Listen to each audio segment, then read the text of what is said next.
یا علی خدا کشا حیدر صفدر مدد، خدا کشا حیدر صفدر مدد. علیہ السلام بنت رسول اللہ صلی اللہ علیہ وآلہ قال سمعت فاطمہ انها قالت دخل علی ابی رسول اللہ فی بعض الایام فقال السلام علیک یا فاطمہ فقلت السلام علیک السلام قال انی یجد فی بدنی ضعفا فقلت له اعوذک باللہ یا ابتاه من الضعف فقال یا فاطمہ ایتینی بالکساء الیمانی فغطینی بہ فأتيته بالكساء اليماني فغطيته به وسرت انظر إليه وإذا وجهه يتلأ كأنه بدر في ليلة تمامه وكماله.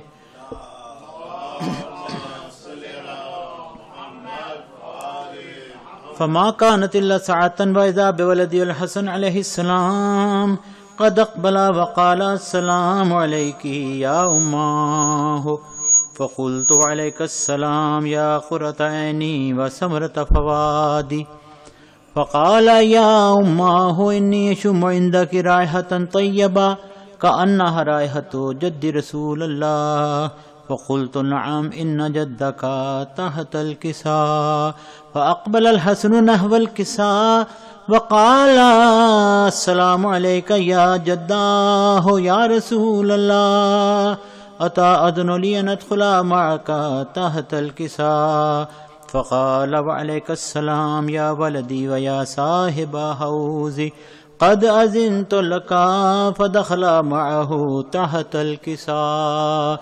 اللهم صل على محمد وآل محمد. فما كانت إلا ساعة وإذا بولدي الحسين عليه السلام قد أقبل وقال السلام عليك يا أماه فقلت وعليك السلام يا ولدي ويا قرة عيني وسمرة فؤادي فقال لي يا أماه إني أشم عندك رائحة طيبة كأنها رائحة جدي رسول الله فقلت نعم إن جدك وأخاك تحت الكساء فدنا الحسين نحو الكساء وقال السلام عليك يا جداه السلام عليك يا من اختار الله وتأذن لي أن أدخل معكما تحت الكساء فقال وعليك السلام يا ولدي ويا شافع أمتي قد أذنت لك فدخل معهما تحت الكساء. صل على محمد وآل محمد.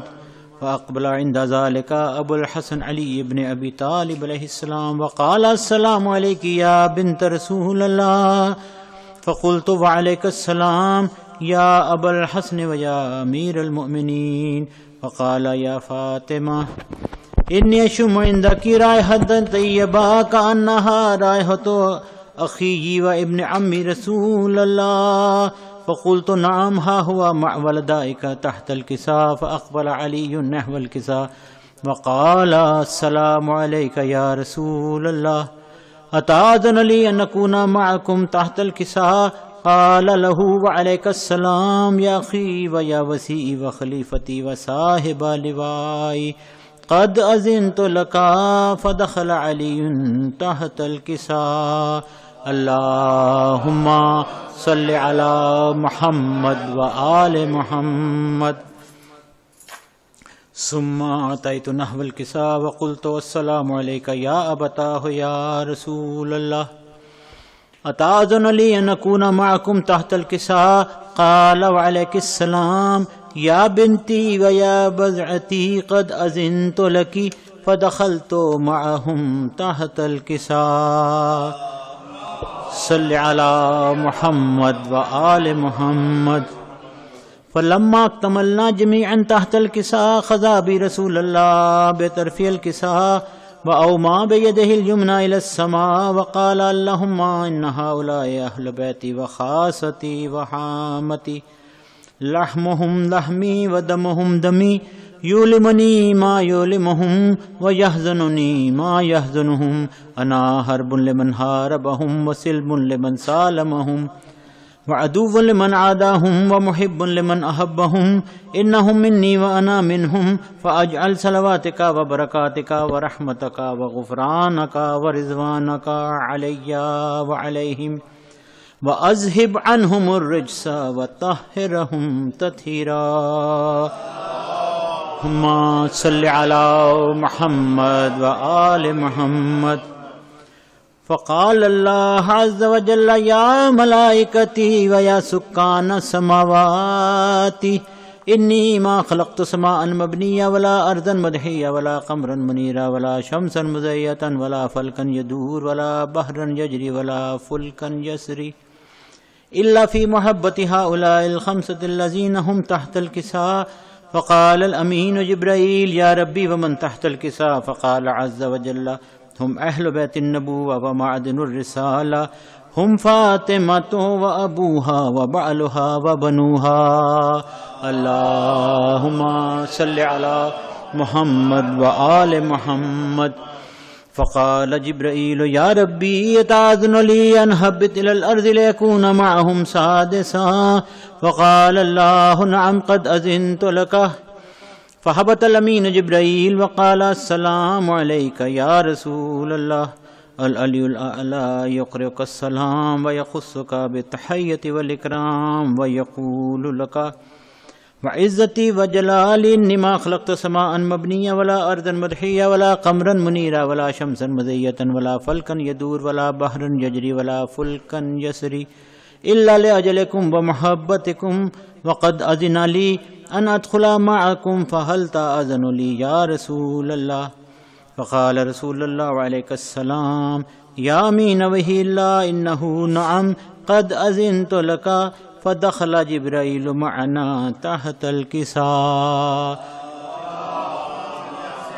صل على محمد وآل محمد فدخل جبرائيل معنا تحت الكساء فقال لأبي إن الله قد أوحى عليكم يقول إنما يريد الله ليذهب عنكم الرجس أهل البيت ويطهركم تطهيرا اللهم صل على محمد وآل محمد فقال علي لأبيه يا رسول الله أخبرني ما لجلوسنا هذا تحت الكساء من الفضل عند الله فقال النبي صلى الله عليه وآله والذي بعثني بالحق نبيا واصطفاني بالرسالة نجيا ما ذكر خبرنا هذا في محفل من محافل أهل الأرض وفيه جمع من شيعتنا ومحبينا إلا ونزلت عليهم الرحمة وحفت بهم الملائكة واستغفرت لهم إلى أن يتفرقوا وقال علي عليه السلام إذن والله فزنا وفاز شيعتنا ورب الكعبة فقال أبي رسول الله صلى الله عليه وآله وسلم يا علي والذي بعثني بالحق نبيا واصطفاني بالرسالة نجيا ما ذكر خبرنا هذا في محفل من محافل أهل الأرض وفيه جمع من شيعتنا ومحبينا وفيه مهموم ملا وفرج الله همه ولا مغموم إلا وكشف الله غمه ولا طالب حاجة إلا وقضى الله حاجة فقال علي عليه السلام إذن والله فزنا وسعدنا وكذلك شيعتنا فازوا وسعدوا في الدنيا والآخرة ورب الكعبة اللهم صل على محمد وآل محمد الفاتحة.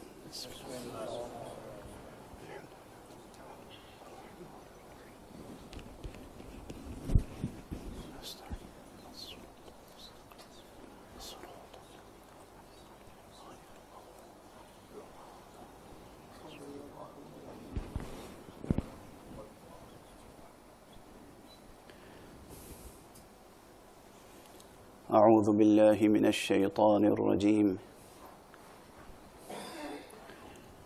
بسم الله الرحمن الرحيم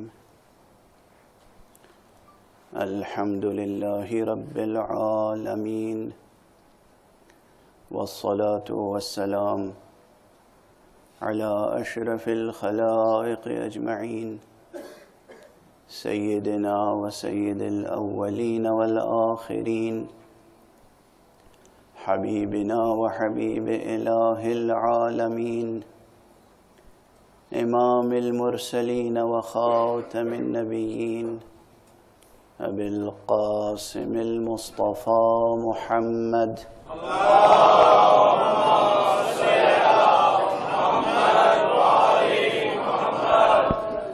وعلى أهل بيته الطيبين الطاهرين الهداة المهديين المعصومين المظلومين واللعنة الدائمة على أعداء الدين أجمعين أما بعد فقد قال الله تعالى عز اسمه في محكم كتابه ومتقن خطابه بسم الله الرحمن الرحيم الله نور السماوات والأرض مثل نوره كمشكاة فيها مصباح المصباح في زجاجة الزجاجة كأنها كوكب دري يوقد من شجرة مباركة زيتونة لا شرقية ولا غربية يكاد زيتها يضيء ولو لم تمسسه نار نور على نور صدق الله العلي العظيم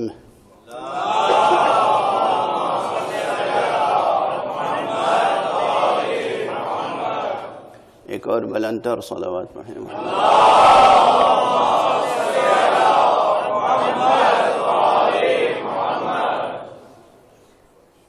ہر چند کے منبر کے سامنے مومنین کی کافی تعداد توجہ کے ساتھ بیٹھی ہوئی ہے، لیکن جو حضرات منبر سے ذرا دور بیٹھے ہیں میری درخواست ہے کہ اگر وہ بھی قریب تشریف لے آئیں تو بہتر ہے۔ صلوات پڑھتے ہوئے قریب تشریف لے آئیں۔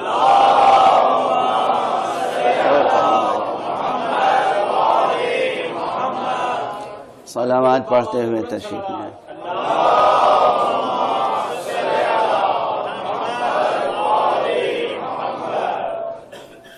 ایک اور بلندتر صلوات پڑھ لیں۔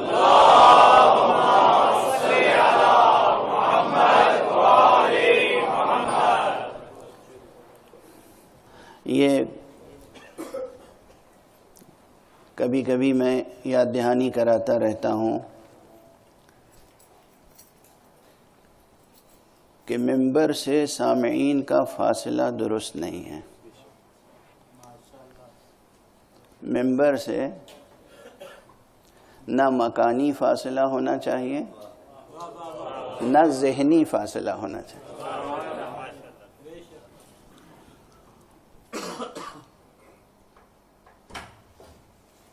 اصلاً اساس مجلس اور تأسیس منبر بخاطر قربت ہے نہ کہ بخاطر بعد۔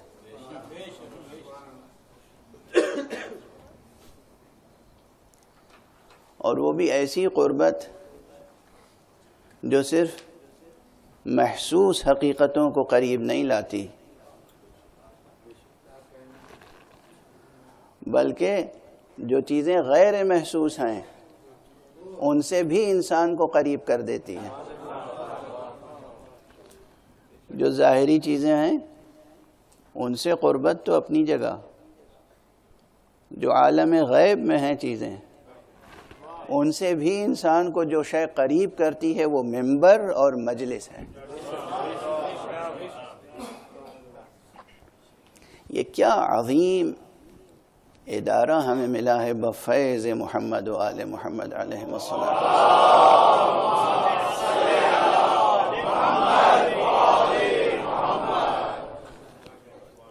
یہ دنیا اکثر و بیشتر طرح طرح سے سوالات کرتی ہے کہ حضرات محمد و آل محمد علیہم الصلاۃ والسلام کا کیا فیض ہے جو انسانیت کو پہنچ رہا ہے. جو لوگ اہل ریب و ریا ہیں، جو لوگ شکوک و شبہات میں مبتلا رہتے ہیں، جو لوگ اشکالات میں مبتلا رہتے ہیں، یا سادہ طور پر کہہ لیا جائے کہ جو لوگ اہل یقین نہیں ہیں، وہ اس طرح کی باتیں کرتے رہتے ہیں کہ ہمیں کیا فیض پہنچتا ہے، انسانیت کو کیا فیض پہنچتا ہے، عالم بشریت کو کیا فیض پہنچتا ہے، نبوت سے، امامت سے، ولایت سے، اہل بیت سے. یہ سوالات کرتے رہتے ہیں. حقیقت یہ ہے کہ ان کے فیضان سے جو نعمتیں نصیب ہیں ہم ان کو شمار نہیں کر سکتے، بشرطے کہ عقل انسانی کو بروئے کار لائیں.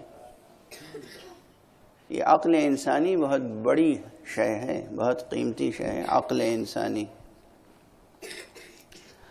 عقل انسانی تک پہنچنے کے لیے اور عقل انسانی کو بیدار کرنے کے لیے کچھ تو یہ نظام فطرت خود مدد کرتا ہے،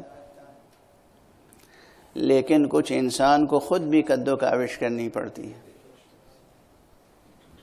وہ کوششیں جو انسان کو عقل بشری، عقل انسانی کو بیدار کرنے اور کامل کرنے اور کامل تر کرنے کے لیے کرنی چاہیے، ان میں سے ایک کوشش یہ بھی ہے کہ انسان ہمیشہ وابستہ ذکر مولا رہے. ذکر ذکر ذکر شکر ہے خدا کا. ہم جتنا بھی شکر ادا کریں کم ہے کہ ہم اس تہذیب سے وابستہ ہیں. حق سبحانہ و تعالی نے ہمیں اس تہذیب میں وجود بخشا جو تہذیب اہل مودت ہے،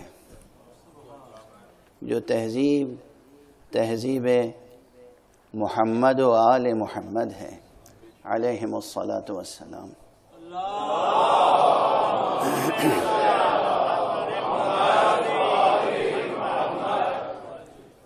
کہ اس تہذیب میں جن چیزوں کی اہمیت ہے ان میں سے ایک عظیم عنصر ذکر ہے.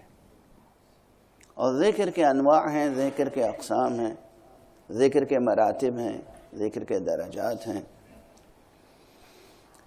ذکر کے اسالیب ہیں، جن میں سے ایک خاص اسلوب ذکر یہ مجالس کا انعقاد بھی ہے. یہ مجلسیں عظیم ترین ثقافتی ورثہ ہیں، ثقافت محمد و آل محمد کی.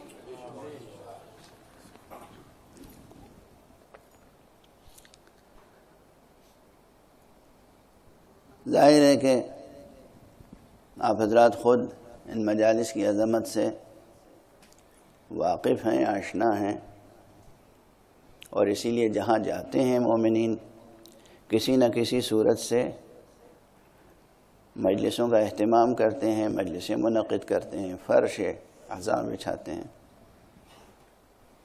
لیکن اہم چیزیں اگر میسر ہوں تو ان کی اہمیت کا بھی بار بار احساس و ادراک تازہ کرتے رہنا چاہیے،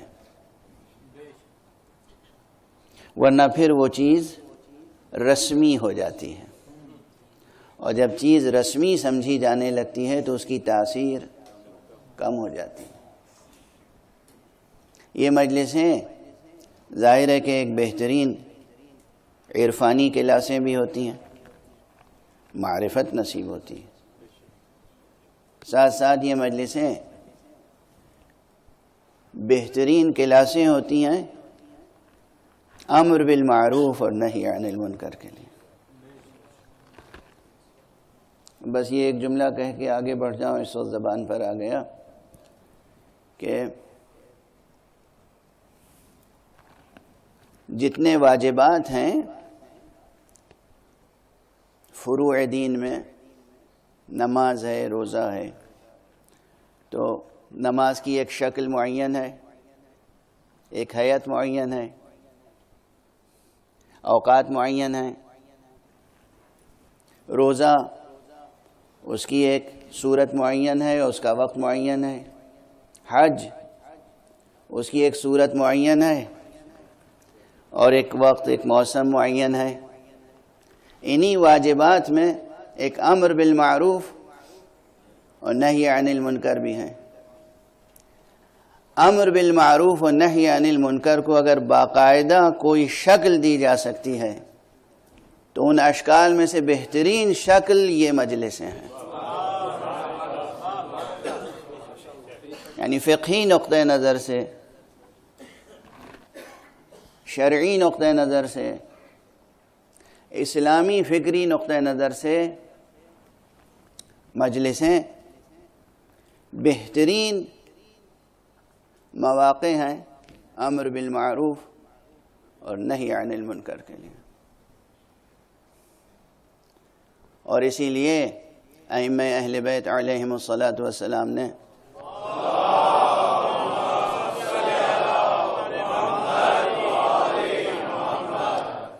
مجالس کے انعقاد کی تاکید فرمائی ہے، اور اس حد تک تاکید فرمائی ہے کہ اگر تمہیں مشترک مواقع میسر نہ ہوں تو اپنے گھروں میں منعقد کرو. معصومین نے فرمایا احیو امرنا، ہمارے امر کو زندہ کرو. پوچھا گیا کس طرح زندہ کریں؟ تو کہا اپنے گھروں میں اکٹھا ہو، جمع ہو جاؤ، مومنین کو جمع کرو اور ذکر کرو.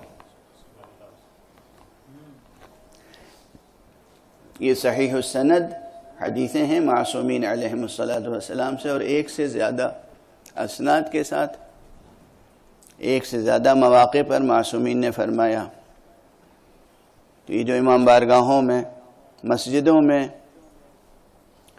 بڑے مواقع پر مجلسیں منعقد ہوتی ہیں یہ اپنی جگہ، لیکن جو گھروں کی مجلسیں ہیں، اور اسی لیے میں عرض کرتا ہوں کم سے کم ہر مومن کو خدا توفیق دے کم سے کم سال میں ایک مجلس ضرور اپنے گھر پر منعقد کریں،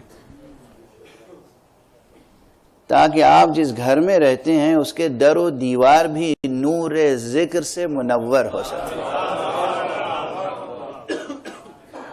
یہ ذکر بھی نور ہے. زیارت میں ہے فقرہ ذکرکم نور، ان کا ذکر بھی نور ہے. حضرات محمد و آل محمد علیہم الصلاۃ والسلام خود نور ہیں، ان کا عمل نور ہے، ان کا تصور نور ہے، ان کا تخیل نور ہے، ان کا ذکر نور ہے. بہرحال پروردگار آپ کے ذہن و ضمیر کو ہمیشہ اس نور ذکر سے منور رکھے. اس وقت ان چند مجالس کے لیے جو ذہن میں آیت گونج رہی تھی اور زبان پہ جاری ہوئی، وہ آیت بھی آیت نور ہے. قرآن مجید کل کا کل معجزہ ہے، اس کا ہر حرف معجزہ ہے، لیکن بعض آیتیں وہ ہیں جن کی شان اعجاز بے پناہ ہے. اصلاً اب دیکھیے، اگر ذہن بیدار ہے آپ کا تو میں اپنی عادت کے مطابق کچھ دقیق بحثیں چھیڑ دوں گا.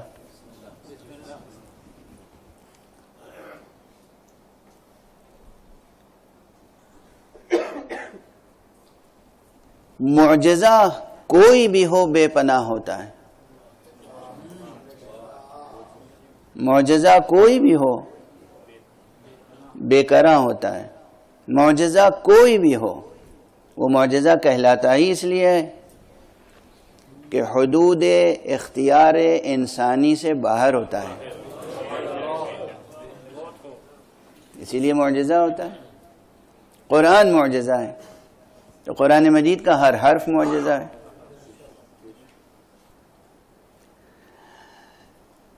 اس کے جو حروف مقطعات ہیں وہ معجزہ ہیں۔ الف لام میم، قیامت تک ذہن بشری عاجز رہے گا اس قفل ابجد کو کھولنے سے۔ الف لام را، الف لام میم را، الف لام میم صاد۔ اب یوں ہی برسبیل تذکرہ آ گئی بات تو عرض کرتا چلوں کہ عجب اتفاق ہے کہ عربی زبان کے بنیادی جو حروف ہیں مشہور یہ ہے کہ 28 ہیں، لیکن تحقیق یہ ہے کہ 29 ہیں، اور قرآن مجید کے 29 ہی سوروں میں شروع میں حروف مقطعات ہیں۔ یہ ریفرنسز یاد رہیں گے نا، 29 ہیں حروف عربی کے، اور قرآن مجید کے 114 سوروں میں سے 29 سوروں کے شروع میں حروف مقطعات ہیں۔ یہ تو ایک بات ذہن میں رہ جائے گی۔ حروف مقطعات کہیں تو ایک حرف ہے جیسے نون، صاد، قاف، کہیں ترکیب کے ساتھ ہے، الف لام میم، الف لام میم را، الف لام را، حامیم، حامیم عین سین قاف۔ یہ جو مرکبات ہیں ان کی کل تعداد 14 ہے۔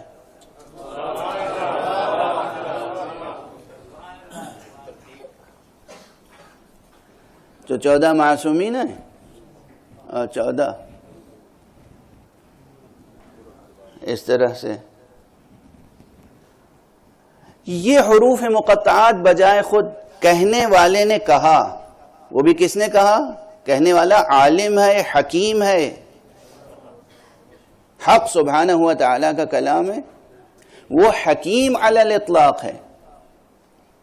جب اس نے کچھ بھی کہا ارشاد فرمایا وہاں سے کلام نازل ہوا، اور جس کی زبان سے اظہار ہوا وہ بھی رسول ہے، امین ہے، حکیم ہے، معلم حکمت ہے۔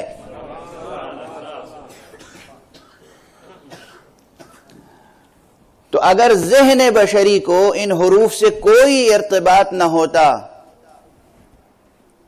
تو حضور ان حروف کو سناتے ہی کیوں؟ اس کے معنی یہ ہے کہ قیامت تک ہم اس کا ترجمہ کر سکیں یا نہ کر سکیں، تفسیر کر سکیں یا نہ کر سکیں، تأویل تک پہنچ سکیں یا نہ پہنچ سکیں، مگر ان کی تلاوت بھی کرتے رہنا ہے، ان کو سمجھنے کی کوشش بھی کرتے رہنا ہے۔ اسی لیے ہر مفسر کچھ نہ کچھ گفتگو ضرور کرتا ہے۔ یہ بھی معجزہ ہیں، ذہن انسانی کو جھنجھوڑتے رہتے ہیں۔ یعنی کم سے کم جب بھی انسان قرآن مجید پڑھے گا تو ایک کیفیت پیدا ہوگی۔ دیکھیے میں تقریر کر رہا ہوں آپ کے سامنے، اکثر لوگ میری زبان کی شکایت کرتے ہیں کہ یہ بہت مشکل الفاظ استعمال کرتے ہیں، حالانکہ اب میں ریاضت کر رہا ہوں کہ آسان زبان استعمال کر سکوں۔ تو ایک فائدہ بعض حضرات نے ذکر کیا، جو جملے آسانی سے سمجھ میں آ جاتے ہیں وہ تو بھول جاتے ہیں، جو جملہ یا جو فقرہ یا جو لفظ نہیں سمجھ میں آتا وہ یہاں پہ کھٹکتا رہتا ہے، یہ کیا کہا تھا۔ اس کے معنی یہ ہے کہ کم سے کم ایک فائدہ تو ہے کہ ذہن سونے نہیں پائے گا، بیدار رہے گا۔ ذہن کی نادیدہ، ناشنیدہ، ناشناختہ باطنی حرکت بھی بہت بڑا انعام ہے قدرت کا۔ جو انسان کی شخصیت کو مسلسل بلندی تک لے جاتی رہتی ہے، یہ حرکت ظاہر عجیب و غریب منزل آ گئی۔ پروردگار آپ سب کو ذہانتوں کی بلندیوں تک پہنچائے، اور آپ کی آغوش تربیت میں جو بچے پروان چڑھ رہے ہیں، جو بچیاں پروان چڑھ رہی ہیں، ان بچوں اور بچیوں کو پروردگار علم اور فکر اور ایمان اور یقین کی بلندیوں تک پہنچائے۔ دیکھیے، بچوں کی تربیت اور انسانی شخصیت کی تربیت میں ظاہری عناصر بھی ہیں اور باطنی عناصر بھی ہیں۔ وہ عناصر بھی ہیں، وہ ایلیمنٹس بھی ہیں جنہیں ہم پہچان لیتے ہیں، اور وہ عناصر اور وہ ایلیمنٹس بھی ہیں جنہیں ہم نہیں پہچانتے مگر فطری طور پر بلطف مشیت قدرتی طور پر وہ کار فرما ہیں۔ اسی طرح ذہن انسانی کی کچھ حرکتیں معلوم ہیں ہمیں اور کچھ حرکتیں معلوم نہیں ہیں، مگر وہ ضروری ہیں ہمارے لیے۔ ہمارے ذہن کی کچھ حرکتیں ہیں جو ہمیں معلوم نہیں ہیں مگر وہ ہمارے لیے ضروری ہیں۔ اور ہمارے ہاں اسی لیے سائیکولوجی میں، فلسفی میں، ایپسٹیمولوجی میں مسلسل کام ہو رہا ہے، نہیں ہو رہا ہے؟ اب یہیں پہ ٹھہر کے ایک جملہ اور عرض کر دوں اور پھر آگے بڑھوں۔ مسلسل تمام علوم میں، تمام سائنسز میں، تمام ڈسپلنز میں، نالج کی تمام برانچز میں مسلسل کام ہو رہا ہے۔ اس کے معنی یہ ہے کہ ہر علم و فن میں مسلسل ارتقاء کا سفر جاری ہے، مسلسل ارتقاء کا سفر جاری ہے۔ کاش یہ نقطہ آج آپ حضرات تربیتی نقطہ نظر سے لے کر جائیں۔ حالانکہ یہ نقطہ اپنی وضاحت کے لیے بہت وقت چاہتا ہے، مگر ہے بہت ضروری۔ ایک دو مرتبہ اس سے پہلے ذکر کر چکا ہوں، لیکن یہ وہ باتیں ہیں جو بار بار ذکر کرنے سے تعلق رکھتی ہیں۔ ہم لوگوں کا اپنے گھروں میں ٹریڈیشنلی، روایتی طور پر، اور اپنے مدرسوں میں بھی، اپنی درسگاہوں میں بھی، اپنی یونیورسٹیز میں بھی عام طور پر جو ایجوکیٹ کرنے کا طریقہ ہے اس میں بڑی کمزوریاں ہیں، بڑے نقائص ہیں، بہت کمزوریاں ہیں۔ اگر ان کمزوریوں کو ہم دور کر دیں تو یہ جو امانتیں ہماری آغوش میں آتی ہیں، یہ بچے، یہ واقعاً آسمان سے تارے توڑ لائیں، مگر ہم تربیت کرنا نہیں جانتے۔ مثلاً ایک بڑا نقص جو ہم لوگوں کے ہاں ہے وہ یہ ہے کہ کسی بھی علم و فن میں کسی ایک شخصیت کو ہم اس طرح پوجنے لگتے ہیں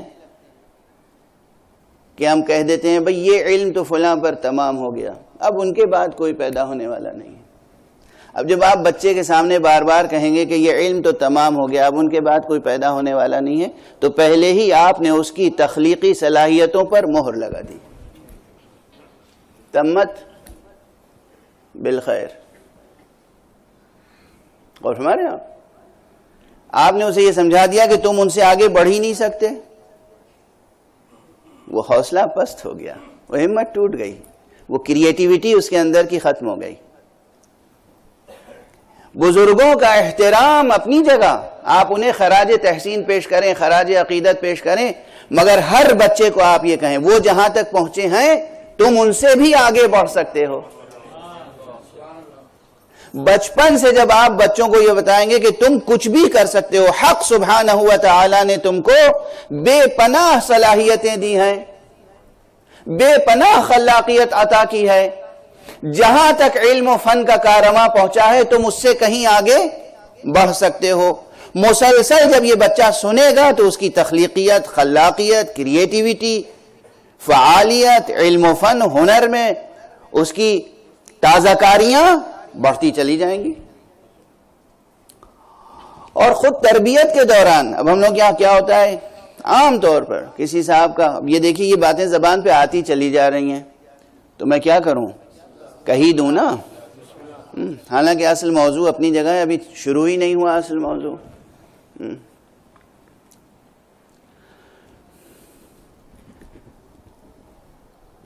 مزید جو کمزوریاں عام ہیں، مثلا کسی نے، میرے بچے نے کوئی تقریر کر دی یا کوئی تحریر لکھ دی، کوئی ایک پینٹنگ بہت اچھی بنا دی اور دو چار لوگوں نے اس کی تعریف کر دی، بس اب ماں باپ کو نہ پوچھیے، وہ سمجھتے ہیں کہ میرا بچہ اس فن میں معراج کمال تک پہنچ گیا، اور خوب تعریف کرتے ہیں بچے کی، اور اتنی تعریف ہو جاتی ہے کہ وہ بچہ بھی سمجھتا ہے کہ میں تو معراج کمال تک پہنچ گیا۔ تو حد سے زیادہ تعریف بھی تخلیقی قوتوں کو نقصان پہنچاتی ہے۔ غور فرما رہے ہیں آپ؟ پھر تعریف کیسے کریں، حوصلہ افزائی کیسے کریں بچوں کی؟ حوصلہ افزائی یوں کریں کہ خوب تعریف کریں، بیٹا تم نے بہت اچھی پینٹنگ بنائی ہے، مگر تم خود اس سے بھی بہتر بنا سکتے ہو، تم نے بہت اچھی تقریر کی مگر اس سے بہتر بھی تقریر کر سکتے ہو، تم نے بہت اچھا آرٹیکل لکھا مگر اور اس سے بہتر بھی لکھ سکتے۔ ہمیشہ آگے بڑھنے کے راستوں کو کھولنے کی کوشش کیجیے تو تربیت بہتر ہوگی۔ اور اس لیے بس ایک جملہ کہہ دوں کہ علم اور زندگی، ان دونوں چیزوں میں جمود ممکن نہیں ہے، مسلسل ارتقاء کا سفر جاری ہے، یہ یاد رکھیں، مسلسل ارتقاء کا سفر، ایوولوشن، گروتھ، آگے بڑھنا، ترقی کرنا، یہ راستے کھلے ہوئے ہیں۔ کبھی اپنے بچوں کو، آپ حضرات بھی سن رہے ہیں اور میرا خیال ہے کہ خواتین بھی سماعت فرما رہی ہوں گی، خواتین بھی سن رہی ہوں گی، میری مائیں بہنیں سن رہی ہوں گی، تو بچوں کی تربیت سب سے بڑا مسئلہ ہے، سب سے بڑا مسئلہ ہے۔ بچوں کی تربیت اس طرح کریں کہ ان کی تخلیقی صلاحیتیں ہمیشہ بیدار رہیں، اور نور علم اور نور عمل کسب کرنے اور عطا کرنے کی صلاحیتیں زندہ رہیں۔ بہرحال علم خود نور ہے، عمل بھی نور ہے، اور جہاں علم خالص ہو اور عمل خالص ہو وہاں اس کی نورانیت اور زیادہ بے کرا ہوتی ہے۔ قرآن مجید میں بھی اگر یہ حروف مقطعات آئے ہیں یا کچھ متشابہات آیتیں ہیں تو اس کا یہ نہیں کہ ذہن انسانی سے براہ راست تعلق نہیں ہے، ان کا بھی ذہن انسانی سے تعلق ہے، تربیت کا، ارشاد کا باطنی تعلق ہے۔ اور جو آیتیں محکمات ہیں اور جو آیتیں واضحات سے ہیں، نصوص کا درجہ رکھتی ہیں، وہ تو اپنی جگہ ہی ہیں۔ یہ کسی بھی کلام میں مراتب ہوتے ہیں اور اسی طرح قرآن مجید میں مراتب ہیں۔ حق سبحانہ و تعالیٰ کی طرف سے آنے والے انبیاء مرسلین میں مراتب ہیں، تلک الرسل فضلنا بعضهم علی بعض، سب اللہ کی طرف سے آنے والے رسول ہیں، مگر بعض رسولوں کو بعض پر فضیلت ہے۔ ہم لوگ اپنے جیسے انسانوں کو ایک برابر کرنے کی کوششیں کرتے رہتے ہیں، مگر حق سبحانہ و تعالیٰ نے انبیاء میں بھی مراتب رکھے ہیں، درجات رکھے ہیں، اور خود اس کے کلام میں آیت قرآنی میں مراتب ہیں۔ کچھ آیتیں وہ ہیں جو اپنی شان اعجاز میں، اپنے حسن میں، اپنی جاذبیت میں، جذابیت میں، اپنے حسن تعبیر میں، حسن معنی میں، حسن مضمون میں بے پناہ ہیں، اور ان میں سے ایک آیت نور ہے۔ کیا آیت ہے خدا کی قسم! اب یہ جب اتفاق ہے کہ میری ذاکری کی عمر اب تقریباً 40 برس ہو چکی ہے، اور آج تک میں نے آیت نور پر مجلسیں نہیں پڑھی تھیں، یہ پہلا موقع ہے جب آیت نور پہ مجلسیں پڑھی۔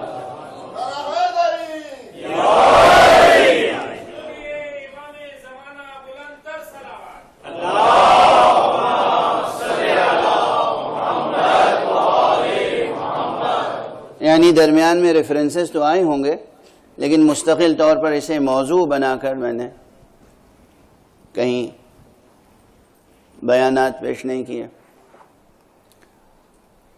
پورے قرآن مجید میں جو چند آیتیں بے کراں شان اعجاز رکھتی ہیں ان میں سے ایک آیت نور ہے.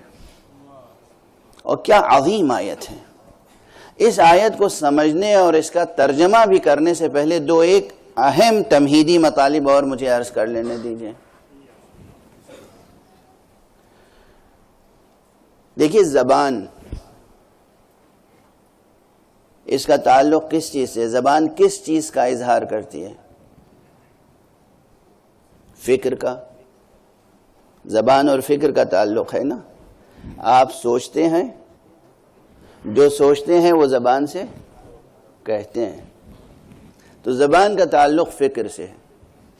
اور یہ فلاسفہ کے درمیان، یعنی جو لنگوسٹکس میں کام کرتے ہیں ان کے لیے بھی، جو ایپسٹیمولوجی میں کام کرتے ہیں ان کے لیے بھی، جو لاجک میں کام کرتے ہیں ان کے لیے بھی، یہ ایک موضوع ہے مستقل کہ زبان کا، لینگویج کا اور تھاٹ کا، فکر کا اور زبان کا تعلق کیا ہے، وہ کتنا ہے. یہ ایک مستقل موضوع ہے. اب یہ موضوعات عام طور پر مجالس میں لوگ ذکر نہیں کرتے، اشارہ نہیں کرتے، مگر میں کرتا رہتا ہوں، اس لیے کہ میں سمجھتا ہوں کہ یہاں بہت سے بچے ہوں گے، نوجوان ہوں گے جو ان موضوعات پر کام کریں گے. یہ سب موضوع، کوئی بھی علمی موضوع ہو، خدا کی قسم یہ جملہ یاد رکھیے گا، کوئی بھی حقیقی علمی موضوع ہو، بظاہر وہ ذکر توحید و ذکر ولایت سے مربوط نظر آتا ہو یا نظر نہ آتا ہو، اگر وہ علمی عنوان ہے تو جب بھی آپ اس پر فکر کریں گے انتہا توحید اور ولایت پر ہوگی.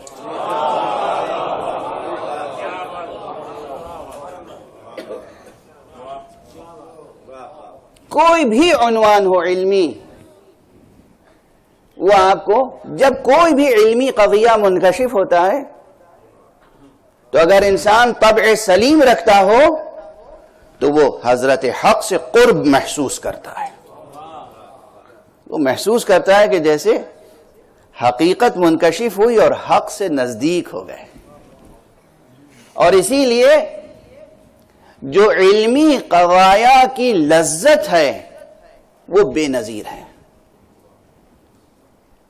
اب ظاہر ہے ان مجلسوں میں آپ حضرات تشریف لاتے ہیں تو مجلس میں تو تبرک کے طور پر پتہ نہیں کیا کیا تقسیم ہوتا ہے، شربت اور کھانا اور کھانے پینے کی چیزیں. اصل تبرک کیا ہے مجلس کا؟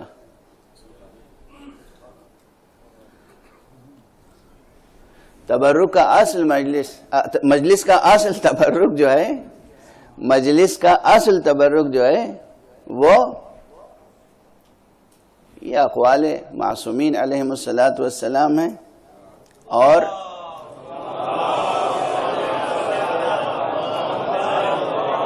اب دیکھیے کچھ تھکن اور کچھ نیند مسلط ہو رہی ہے میرے اوپر، تو وہ الفاظ تقدیم و تاخیر ہو رہی ہے الفاظ میں. ایک بلند صلوات پڑھ دیجئے محمد.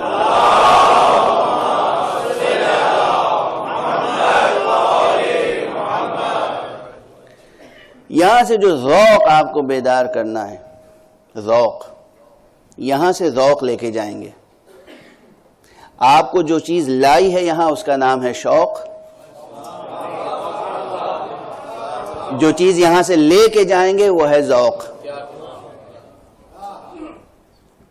ذوق اور شوق کا فرق سمجھے آپ؟ نعمت ملنے سے پہلے نعمت حاصل کرنے کا شوق ہوتا ہے، اور جب وہ نعمت مل جائے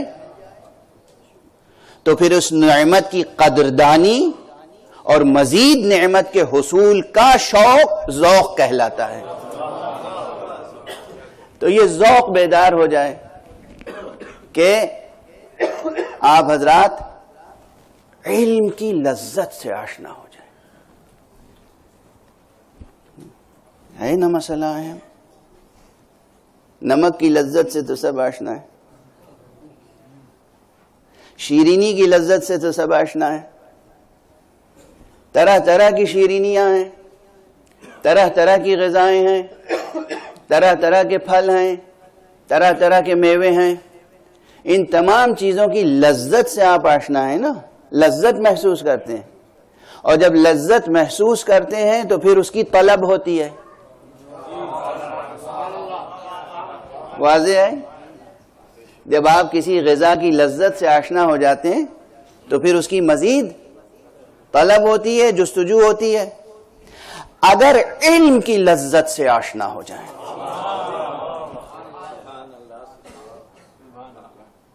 علم کی لذت، علم بھی غذا ہے مگر غذائے روح. علم غذائے روح ہے، اور جب غذا ہے تو پھر جب تشبیہ کے طور پر آپ نے غذا کہا، اور تشبیہ کیا تحقیقاً غذا ہے، تو پھر اس کی بھی کوئی لذت ہوگی. اب میں ایک جملہ ایک بہت بڑے فلسفی کا نقل کر کے آگے بڑھ جاؤں، یہ بچے بھی یاد رکھیں شاید. ایک بہت بڑا فلسفی تھا، بہت بڑا فلسفر تھا، جسے پوری دنیا فلسفر مانتی ہے. اس کا نام تھا ابن سینا، ایویسینا. اپنے وقت کا میتھمیٹیشین بھی تھا، ایسٹرونامر بھی تھا، فلسفر بھی تھا. آنٹولوجی میں، ایپسٹیمولوجی میں، میتھمیٹکس میں، لاجک میں، اور حتیٰ کہ تھیولوجی میں، علم عرفان و دینیات تک میں، ہر چیز میں جتنے اس وقت کے رائج علوم تھے سب میں درجہ کمال تک پہنچا ہوا تھا. اور علم طب میں، میڈیسن میں اس کی لکھی ہوئی کتابیں کہا جاتا ہے کہ 200 سال تک یورپ کی یونیورسٹیوں میں پڑھائی گئیں میڈیسن میں. تو ہمہ جہت شخص، قاموسی شخصیت، وہ ایک زندہ انسائکلوپیڈیا تھا. اس کا ایک جملہ ہے، وہ کسی علمی مسئلے میں جب غور کرتا رہتا تھا، یعنی کسی تھیورم میں، کسی ایشو میں، کسی پرابلم میں جب غور کرتا تھا اور جب وہ حل ہو جاتا تھا تو جیسے ایک وجد اور حال اور رقص کی کیفیت ہوتی تھی، اور پھر بلند آواز سے پکار کے کہتا تھا این الملوک و این ابناء الملوک، کہاں ہے بادشاہ، کہاں ہے سلطان، کہاں ہے بادشاہ زادے، آئیں دیکھیں دنیا کی لذتوں میں کیا رکھا ہے. علم کی لذت کسے کہتے ہیں؟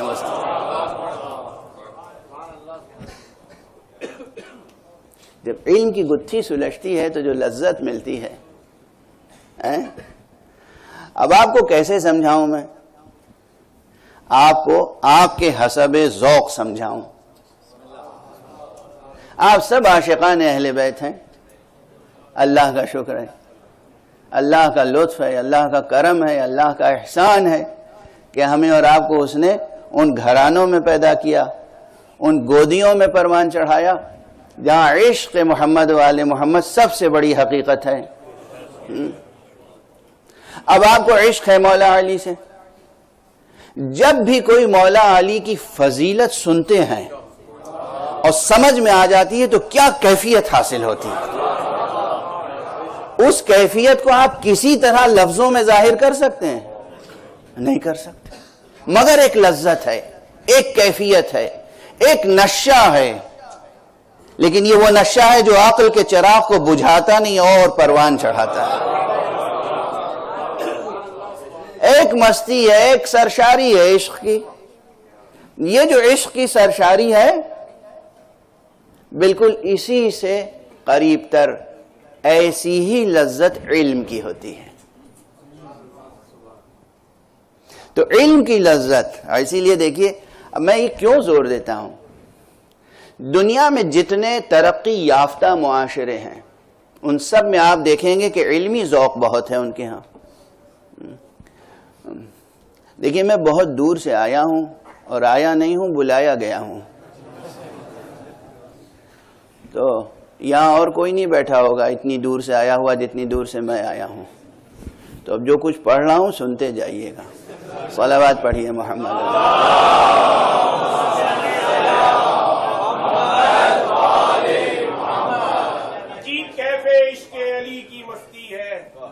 عجیب کیف عشق علی کی مستی ہے، میرے ضمیر کی بستی اسی سے بستی ہے، میرے ضمیر کی بستی اسی سے بستی ہے.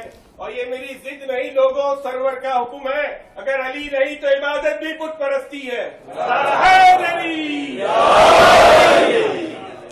جزاکم اللہ. تو آج کا خلاصہ مضمون بس اب اسی کو سمجھ لیں کہ جس طرح ذکر کی ایک لذت ہے، عشق کی ایک لذت ہے، عشق معنوی، عشق حقیقی، اور عشق کی لذت سے پہلے معشوق کے نام کو سننے کی لذت ہے. خدا کی قسم، معشوق کے نام کو زبان سے دہرانے کی لذت ہے، معشوق کے نام کو اپنے قلم سے لکھنے کی لذت ہے، معشوق کا نام کہیں لکھا ہوا ہو اسے آنکھوں سے دیکھنے میں لذت ہے. ہاں غور ہمارے آپ، یہ کیفیتیں ہیں، یہ کیفیتیں، اور جس میں یہ کیفیتیں نہ ہو وہ سمجھے کہ اس کے انسانی قد میں ابھی کچھ کوتاہی ہے، کمی ہے، عقل انسانی، قلب انسانی سے محروم ہے. وہ محبوب کا نام کہیں لکھا ہوا ہو تو صرف نظر سے دیکھ کر جو لذت محسوس ہوتی ہے، ادھر ادھر بھٹکتی ہوئی نگاہ ٹھہر کے رہ جاتی ہے ایک مرکز پہ، رک جاتی ہے بس وہیں پہ. تو آنکھوں کی لذت معشوق کا لکھا ہوا نام دیکھ لینا ہے. یہ سب لذتیں ہیں جن لذتوں کو لفظوں میں بیان نہیں کیا جا سکتا.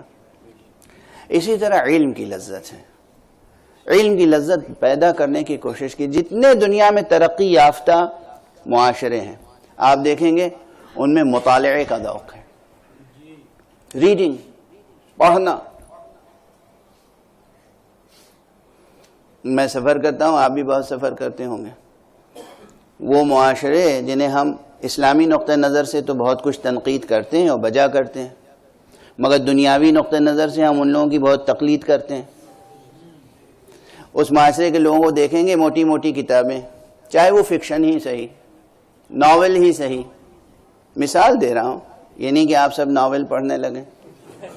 لٹریچر، ادب، لیٹرز، حروف، عبارتیں، غور فرمائیں آپ، یہ زبان جو آپ کو میسر ہے اور اس کا تخلیقی استعمال، یہ بہت بڑی نعمت الہی ہے. اس لیے ریڈنگ، اسٹڈی، مطالعہ یہ سب سے بڑی انسانی ہیبٹ ہے. جو ماں باپ اپنے بچوں کو ریڈنگ کی عادت نہیں ڈالتے وہ بچوں کو ایک اقتصادی حیوان بنا دیتے ہیں لیکن ایک کامل انسان نہیں بناتے. اس لیے میں عرض کرتا ہوں ہر گھر میں چند کتابیں ضرور ہونی چاہیے. وہ نسلیں بہت بابرکت ہوتی ہیں جو کتابوں کے زیر سایہ پروان چڑھتی ہیں. کتابوں سے محبت کیجئے، علم سے محبت کیجئے اور علم کی لذت بیدار کیجئے بچوں میں اور خود اپنے آپ میں. عمر کی کسی بھی منزل میں ہوں آپ، لیکن علم کا شوق اور ذوق بیدار رہنا چاہیے. ظاہر ہے وہ مشہور حدیث ہے، لاکھوں بار آپ نے سنی ہوگی کہ حضور صلی اللہ علیہ وآلہ وسلم نے فرمایا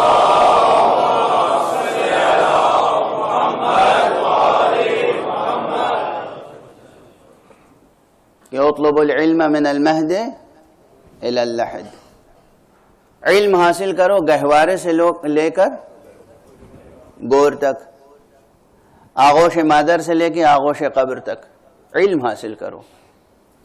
یہ معمولی اپیل ہے، یہ معمولی پیام ہے.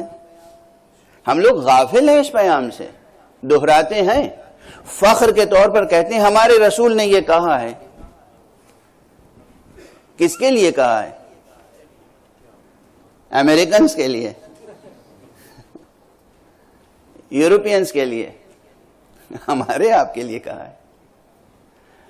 سب سے بڑی خدمت آپ حضرات کی ہوگی. کھانا، پانی، لباس، بچوں کی یہ ضرورتیں تو پوری ہوتی ہی ہیں، لیکن سب سے بڑا واجب آپ کے اوپر یہ ہے کہ آپ کی آغوش میں جو نعمت الہی فرزند کے طور پر آئی ہے، بیٹا یا بیٹی، بغیر کسی فرق و تفاوت کے، بیٹا ہو یا بیٹی، دونوں میں سچا علم کا شوق اور علم کا ذوق اور علم کی لذت سے آشنا کر دیجئے انہیں. جب تک انسان میں سچا علم کا ذوق نہیں ہوگا، باب علم پر دستک دینے کا شوق نہیں پیدا ہوگا۔ جاہل کبھی علی سے عشق نہیں کر سکتا، سچا عالم کبھی علی سے دور نہیں رہ سکتا۔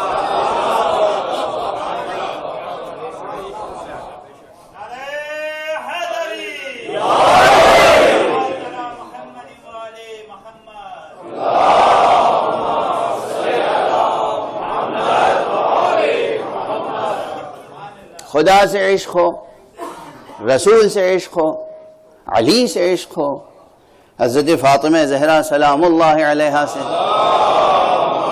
عشق و عقیدت و محبت ہو، محمد اور آل محمد سے عشق و عقیدت و محبت ہو، انبیاء اور اولیاء سے عشق و عقیدت و محبت ہو، ممکن نہیں ہے کہ اگر انسان میں بنیادی طور پر علم کا ذوق نہ ہو، علم کا شوق، علم کا ذوق، علم کی لذات۔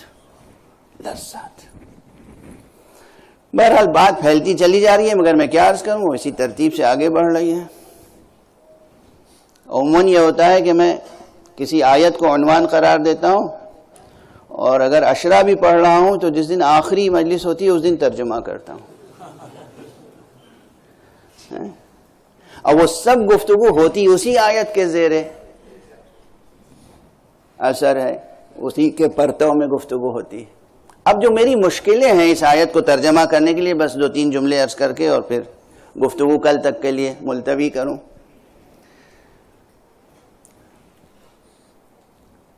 آیت نور کا ترجمہ آسان نہیں ہے، بہت مشکل ہے، اور اس کی تفسیر اور بھی مشکل ہے۔ ہر چند کے تعویل ہمارے آپ کے لیے بہت آسان ہے، بلطف حق۔ لفظوں میں ترجمہ بہت مشکل ہے، تفسیر وہ بھی مشکل ہے۔ عجیب بات کہہ دی ہے میں نے، ایسی بات بھی کہی اس سے پہلے نہیں کہی، یہ مسقط کی برکتیں ہیں شاید۔ دیکھیے ایک عام بات ہے، بہت عام بات ہے، کہا جاتا ہے کہ دنیا میں کسی سچے ادب کا حقیقی ترجمہ ممکن نہیں ہے۔ اب مثال لٹریری ایگزامپلز دے کے آگے بڑھوں، جیسے کوئی کہے شیکسپیئر کا عربک ٹرانسلیشن یا اردو ٹرانسلیشن، پاسبل نہیں ہے۔ میر کی غزل یا غالب کی غزل کا انگلش ٹرانسلیشن، پاسبل نہیں ہے۔ ادب، شعر، وہ صرف الفاظ تھوڑی ہوتے ہیں، اس میں فکر ہے، اس میں جذبہ ہے، اس میں ویلیوز ہیں، اس میں آرزویں ہیں، تمنائیں ہیں، اس میں روح ہے تخلیق کار کی، فنکار کی روح اس میں موجود ہے۔ آپ اس سب کا ترجمہ کر نہیں سکتے۔ جب عام انسانوں کے کلام کا ترجمہ آسان نہیں ہے،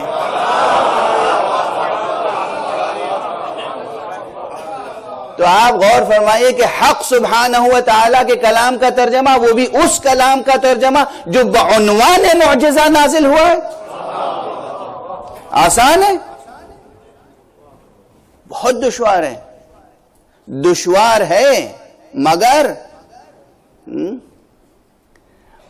بس کہ دشوار ہے، ہر کام کا آسان ہونا ہے، بس آپ پہنچ گئے اس منزل تک۔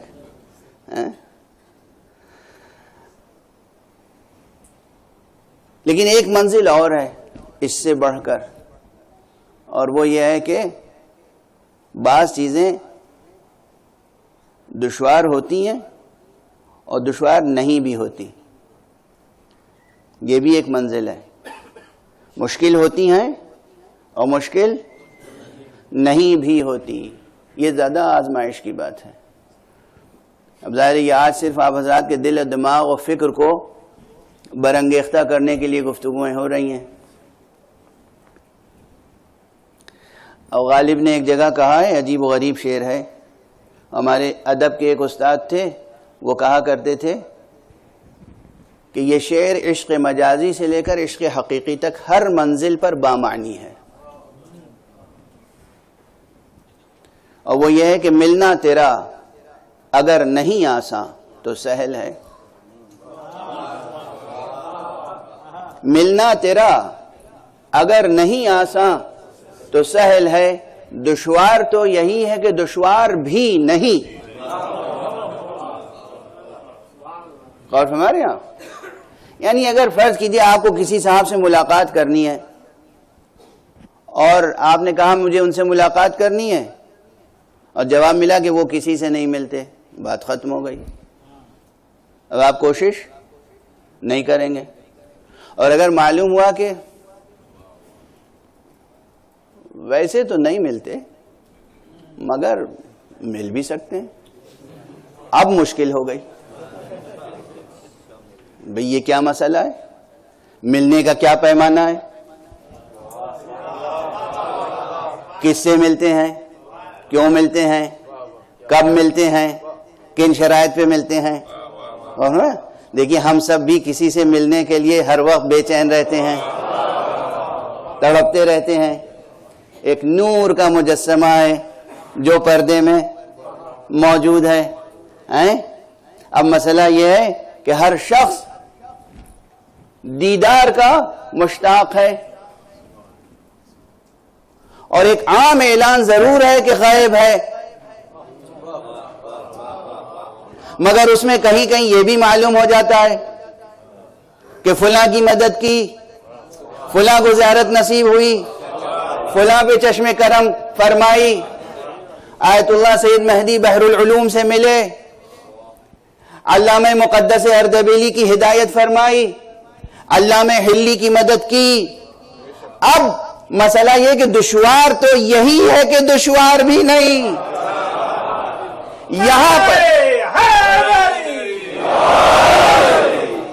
یہیں پر انسان کی فکر، اس کے جذبات، اس کے اعمال، اس کے افکار، اس کی تمام قوتوں کے لیے ایک چیلنج ہے، دل کے لیے بھی دماغ کے لیے بھی۔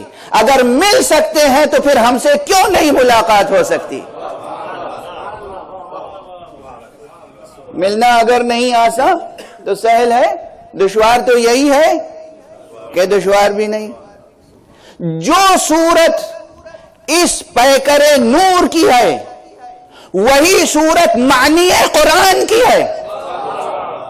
قرآن مجید کا ترجمہ دشوار ہے، مگر دشوار تو یہی ہے کہ دشوار بھی نہیں۔ آخر نازل کس کے لیے ہوا ہے؟ ہماری ہی ہدایت کے لیے نازل ہوا ہے نا۔ اور اگر یہ ہماری ہدایت کے لیے نازل ہوا ہے تو پھر دشوار ہے ترجمہ، ناممکن نہیں ہے۔ اور چاہے کوئی بھی، بس یہ ہے کہ علم قرآن کس سے لیں؟ کون ہے جو ترجمہ کر سکتا ہے؟ کون ہے جو سمجھا سکتا ہے؟ کون ہے جو ترجمانی کر سکتا ہے؟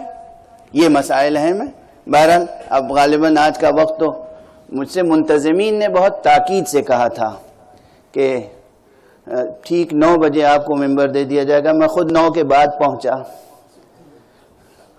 اور بہت تاکید سے کہا تھا کہ عموماً 1 گھنٹے گفتگو ہوتی ہے، اب میں خود ہی 1 گھنٹے سے زیادہ گفتگو کر رہا ہوں، تو آپ حضرات کو جو شکایتیں کرنی ہوں گی مجھ سے کیجیے گا، منتظمین سے کچھ نہ کہیے گا۔ صلوات پڑھ دیجئے محمد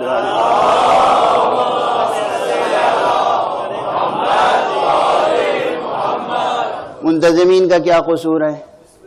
اصل میں مشکل میری یہ ہے کہ ایک موضوع چھڑتا ہے اور میں چاہتا ہوں کہ آپ سب اس موضوع میں شریک ہو جائیں، تنہا میں نہ گفتگو کروں، ہم سب مل کے گفتگو کریں، تنہا میں نہ سوچوں، آپ بھی میرے ساتھ ساتھ سوچیں۔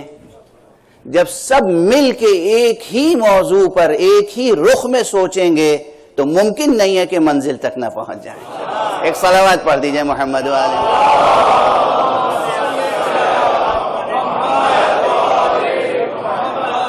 بس اب 2-3 فقرے عرض کروں گا اور انشاءاللہ مطلب کو کل کے لیے موقول اور ملتوی۔ دیکھیے فکر کا تعلق زبان سے ہے، یہ ہماری آپ کی زبان جو ہم گفتگو کر رہے ہیں اور آپ سن رہے ہیں یہ خود معجزہ الہی ہے۔ باتیں میرے دل میں، میرے دماغ میں، اور آپ میرے دل و دماغ کی بات کو اچھی طرح سمجھ لیتے ہیں۔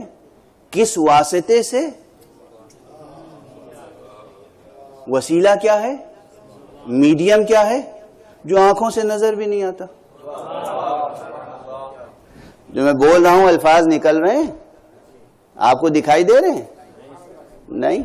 اچھا، اب دیکھیے اس انداز سے گفتگو کی تو بہت تاخیر ہو جائے گی، بس اب آگے بڑھیں کہ یہ الفاظ، یہ زبان، یہ میڈیم، یہ حق سبحانہ و تعالیٰ کا عظیم عطیہ ہے انسان کو، عظیم عطیہ. پھر اس زبان میں تصرف کی قوت. ایک ہے سادہ سا بیان، ایک ہے اس بیان میں تشبیہ و استعارہ، ایک ہے پلین سٹیٹمنٹ، اور ایک ہے میٹافوریکل ایکسپریشن. سیملیز ہیں اس میں، میٹافرز ہیں، فیگرز آف اسپیچ ہیں. اب یہ زبان کی تہداری ہے. اور کچھ لوگ کہتے ہیں یہ تشبیہ و استعارے، اس کی ضرورت ہی کیا ہے؟ جناب والا، بعض حقیقتیں ایسی ہیں جن کا بیان بغیر تشبیہ اور استعارے کے ممکن نہیں ہے. عجیب و غریب بحثیں کی ہیں لوگوں نے علوم القرآن میں. بعض کہتے ہیں قرآن میں مجازات ہیں یا نہیں. قرآن مجید میں مجازات نہ ہو ممکن نہیں ہے. بعض چیزیں ایسی ہیں، دیکھیے کبھی مشکلات سمجھیے. آپ حضرات ذکر محمد و آل محمد علیہم الصلاۃ والسلام کرتے ہیں اور سنتے ہیں، اور مزید کرنے کی آرزو باقی رہتی ہے، ہمیشہ ذوق باقی رہتا ہے. ہر شاعر اور ادیب و خطیب کے دل میں یہ آرزو رہتی ہے، کاش کوئی ایسا شعر، کوئی ایسا جملہ، کوئی ایسا فقرہ ہم ادا کر سکیں جس میں واقعاً ان کی فضیلت ادا ہو جائے. یہ بڑی آزمائش ہوتی ہے، پوری زندگی بھر کی آزمائش ہوتی ہے. یہ آپ کیا سمجھتے ہیں؟ مقامات محمد و آل محمد کا سمجھ لینا اور بیان کرنا آسان ہے؟ آسان ہے. ایک آرزو رہتی ہے کاش ہم ان کی منقبت بیان کر سکیں، کاش ہم ان کے فضائل بیان کر سکیں، کاش کوئی بات ایسی کہہ سکیں جو ان کے معیار پر قابل ملاحظہ قرار پا جائے. اب ان کا معیار خود ان کی شخصیت ظاہری ہو یا باطنی، وہ تو بہت بلند ہے. لوگ کہتے ہیں کن ہے ذات تک نہیں پہنچ سکتے، ظاہر ذات کو نہیں سمجھ سکتے، کن ہے ذات تو بہت بلند ہے. جو لوگ کہتے ہیں کن ہے ذات علی کا وصف ممکن نہیں ہے، کن ہے ذات زہرا کا وصف ممکن نہیں ہے، کیا ان کے ظاہری فضائل کا وصف ممکن ہے؟ بعض حضرات کہیں گے یہ مبالغے کی راہ پر چلے گئے. دے لیجئے الزام، ابھی 3-4 روز 5 روز ابھی گفتگو ہوگی. ہم اور آپ، کوئی خوبصورت جوان ہو یہاں پر، ماشاءاللہ آپ سبھی خوبرو و خوبصورت ہیں، ہر شخص کا اپنا حسن ہے، جو ذرہ جس جگہ ہے وہیں آفتاب ہے. کسی ادیب، کسی آرٹسٹ، کسی خطیب، کسی شاعر سے کسی خوبصورت جوان کے لیے کہیے اس کے چہرے کو الفاظ میں بیان کر دیجئے، کر سکتا ہے؟ ظاہر نہیں کر سکے گا. ممکن نہیں ہے، ممکن نہیں ہے، ممکن نہیں ہے کہ حق ادا کر سکے کسی کے چہرے کے وصف. چہرہ تو سب سے نمایاں ہوتا ہے نا. جب تک کہ وہ اس میں سیملیز اور میٹافرز کا استعمال نہ کرے، چہرے کا بیان ممکن نہیں ہے. کوئی گورا ہے، صرف گورا کہنے سے حق ادا ہو جاتا ہے؟ دنیا میں 1 کروڑ لوگ گورے ہیں، اور گوروں سے اس گورے کا فرق کیا ہے؟ اور ہمارے یہاں کسی کی آنکھیں بہت نرگسی آنکھیں، نرگسی آنکھیں لاکھوں کی نرگسی آنکھیں ہوں گی. ان نرگسی آنکھوں والے سے اور اس نرگسی آنکھ کی وجہ امتیاز کیا ہے؟ اور ہمارے یہاں عام انسانوں کے صورت ظاہری کا وصف آسان نہیں ہے. چہ جائے کہ ایسی شخصیتوں کا وصف بیان کیا جائے جن کی شان تاریخ میں یہ ہے کہ بازاروں سے گزر جاتے تھے تو انہیں دیکھ کر لوگ قدرت حق کا کلمہ پڑھنے لگتے تھے. جناب امیر المومنین علی ابن ابی طالب علیہ السلام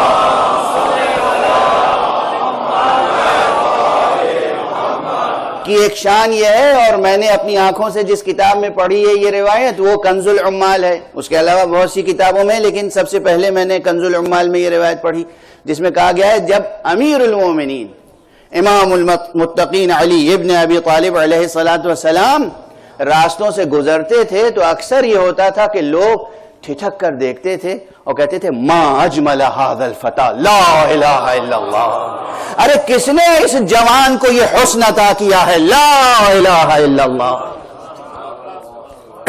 اب یہیں ٹھہر کے ایک جملہ کہنے کا دل چاہتا ہے، علی کی تلوار کے خوف سے اسلام لانے والوں کی تعداد کم ہے، علی کے جمال کی کشش سے اسلام لانے والوں کی تعداد کہیں زیادہ۔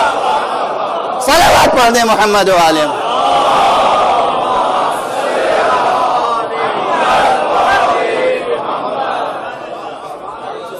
اور یہ بھی یاد رکھیے گا، علی کے تلوار کا خوف بس اس وقت تھا جب تک مولا اس دنیا میں بظاہر موجود تھے، مگر علی کے چہرے کا نور جو بکھرا ہے آج تک اس کی جاذبیت سے نہ جانے کتنے ہیں جو دائرہ اسلام میں کھینچ کر لا رہے ہیں۔ ایک صلوات پڑھ دیں محمد و آلہ محمد۔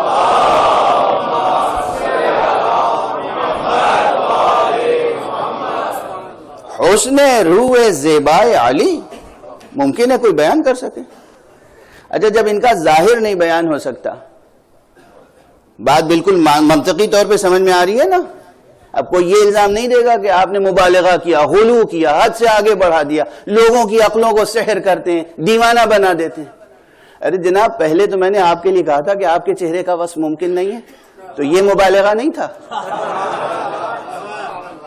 اسے تو آپ نے قبول کر لیا اور کہا بالکل درست فرمایا، بالکل صحیح فرمایا، آپ کے چہرے کا وصف ممکن نہیں ہے، اور اب میں کہہ رہا ہوں علی کے چہرے کا وصف ممکن نہیں ہے، اور اس ممکن نہیں ہے اور اس ممکن نہیں میں بھی زمین تا آسمان فرق ہے۔ اور ہمارے یہاں روح ظاہر کا بیان ممکن نہیں ہے، حسن علی، اللہ اکبر۔ اور جب ظاہر کا بیان ممکن نہیں ہے، جب تک کہ سیملی اور میٹافر، تشبیہ اور استعارہ درمیان میں نہ آئے، تو ایک ایسی حقیقت جو واقعا نگاہ سے نظر نہ آ سکتی ہو، اس چشم سر سے، اس نگاہ سے، جیسے پھر آپ ہی سے گفتگو شروع کریں۔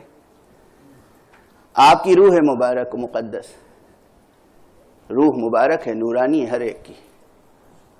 آپ کی روح کا وصف ممکن ہے کسی سے؟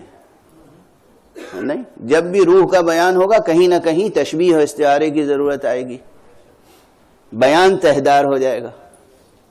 بس اب یہیں سے ایک جملے میں گریز، جب آپ کے باطن کا وصف بغیر تشبیہ اور استعارے کے ممکن نہیں ہے، تو اللہ سبحانہ و تعالی کی ذات گرامی جو غیب الغیب ہے، غیب الغیب ہے، غیب علی الاطلاق ہے، اس حقیقت کا بیان لفظوں میں بغیر تہدار تشبیہ اور استعارے کے ممکن ہے؟ نہ اس کی ذات گرامی کا بیان ممکن ہے، نہ اس کے سچے مظاہر کی شخصیتوں کا بیان ممکن ہے۔ اسی لیے جب قرآن مجید سورہ نور میں آیت نور ارشاد فرماتا ہے تو ایک ایسی تشبیہ ہے جو مرکب تشبیہ ہے، تہ در تہ تشبیہ ہے۔ کوئی ایسی تصویر کا تصور کریں جس میں رنگوں کا استعمال موج در موج ہوا ہو، جس کا آپ احاطہ نہ کر سکتے ہوں، جیسے نور کی موجیں ہیں اور ہر موج سے بے پناہ شعائیں پھوٹ رہی ہیں۔ آپ بتائیے کیا اس کا ترجمہ آسان ہے؟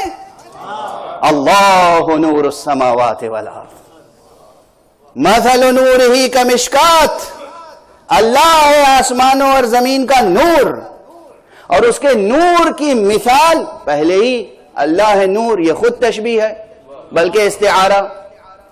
تشبیہ اسے کہتے ہیں جہاں ادات تشبیہ موجود ہو، حرف تشبیہ موجود ہو، اور استعارہ وہ ہے جہاں ادات تشبیہ موجود نہ ہو۔ اللہ نور السماوات والارض، اللہ زمینوں آسمانوں کا نور ہے۔ اب میں کیا عرض کروں، علمی پیچیدگیاں مشکلیں کیا ہوتی ہیں، علمی ذمہ داریاں کیا ہوتی ہیں۔ خود صرف اتنا سا فقرہ، یہ مبتدا خبر اللہ نور السماوات والارض، اس کے ترجمے میں اور اس کی تفسیر میں اور اس کی تعویل میں چھوٹے نہیں، بڑے علماء کی عقلیں حیران ہیں. کیسے ترجمہ کریں؟ کیا ترجمہ کریں؟ کیسے ترجمہ کریں؟ مسئلہ یہ نہیں ہے کہ حق کے ترجمہ ادا ہو جائے، کیسے ترجمہ کریں کہ کوتاہی اور تقصیر سے بچ جائیں. کاش یہاں تک ذہن آ جائے. مسئلہ یہ نہیں ہے کیسے ترجمہ کریں کہ حق کے ترجمہ ادا ہو جائے، مسئلہ کیسے ترجمہ کریں کہ کوتاہی اور تقصیر سے بچ جائیں.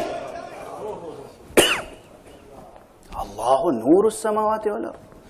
اس لیے کہ کس کے سامنے ترجمہ کریں؟ یہ آپ حضرات بیٹھے ہوئے ہیں، آپ کس نور سے آشنا ہے؟ ہم نے کہا نور. یہ آپ کو نور نظر آ رہا ہے جو اس فانوس سے نور کی کرنیں پھوٹ رہی ہیں، یا باہر چاند ہے، چاند دیکھ کر آپ اس کی روشنی چاندنی کو نور سمجھتے ہیں، سورج کو نور سمجھتے ہیں. کیا ان انوار پر نور حق کا قیاس کیا جا سکتا ہے؟ کس طرح اس حقیقت کو سمجھائیں کہ اللہ نور السماوات والارض، اللہ آسمانوں اور زمین کا نور ہے؟ کیسے سمجھائیں؟ کیا کریں؟ کیسے سمجھیں؟ اللہ نور ہے، کیسا نور ہے؟ جب کسی نے کہا اللہ نور السماوات والارض، دراصل مراد ہے اللہ منور السماوات والارض. دراصل اللہ نور بخشنے والا ہے، منور کرنے والا ہے. پھر مشکلات ہیں، آسان تھوڑی ہے. وہ نور ہے، کیسا نور ہے؟ ایک جگہ وہ فرماتا ہے لیس کمثلہ شیء، اس کی جیسی کوئی شے نہیں ہے. اور یہاں فرما رہے ہیں اللہ نور السماوات والارض. اس آیت میں اور اس آیت میں تطبیق کیسے کی جائے؟ اب سمجھ میں آئی؟ علمی مشکلیں. لیکن یہ علمی مشکلیں اس لیے نہیں ہیں کہ دروازہ علم کا اور جستجو کا بند کر دیا جائے. ذہن انسانی، عقل انسانی، اسی لیے تخلیق فرمائی ہے اللہ سبحانہ و تعالیٰ نے عقل انسانی، اسی لیے تخلیق فرمایا ہے حق سبحانہ و تعالیٰ نے ذہن انسانی کہ یہ ناممکن کو ممکن بنا سکے. اپنی حقیقت تو سمجھے آپ. اور یہ آیت، یہ خطاب آپ ہی سے تو ہے. کہا گیا ہے نہیں تلاوت کرو. تلاوت کرو کس لیے؟ غور و فکر بھی ضروری ہے. بہرحال اللہ نور السماوات والارض، یہاں پہلی مرحلے میں استعارہ ہے. استعارہ در استعارہ، استعارے میں تشبیہ، تشبیہ میں استعارہ. عجب مرکب بیان ہے. پھر اس کی تشبیہ دی، مثل نور ہی کمشکات، اس کے نور کی مثال ایسی ہے جیسے کہ وہ طاق جس میں چراغ رکھا جاتا ہے. ابھی طاق سے بات شروع ہو رہی ہے. پرانے زمانے کی گھر آپ نے دیکھے ہوں گے تو دیواروں میں طاق بنے ہوتے تھے، اور دو قسم کے طاق ہوتے تھے. ایک کو کہتے تھے نافذہ. نافذہ وہ جو آر پار ہو، باہر کی روشنی اندر کی باہر چلی جائے، سورج کی روشنی آ جائے، جس میں حجاب نہ ہو. اور طاق وہ ہوتا تھا جو ایک طرف سے بند ہے، ایک طرف سے بند ہے، طاق ہے، اس میں چراغ رکھا جاتا ہے. مشکات اس طاق کو کہتے ہیں. نور کی مثال، مثل نور ہی کمشکات، نور کی مثال اس طاق کی سی ہے جس میں چراغ رکھا جاتا ہے. مشکل ہو گئی نا؟ بتائیے، بیدار ہوئی فکر؟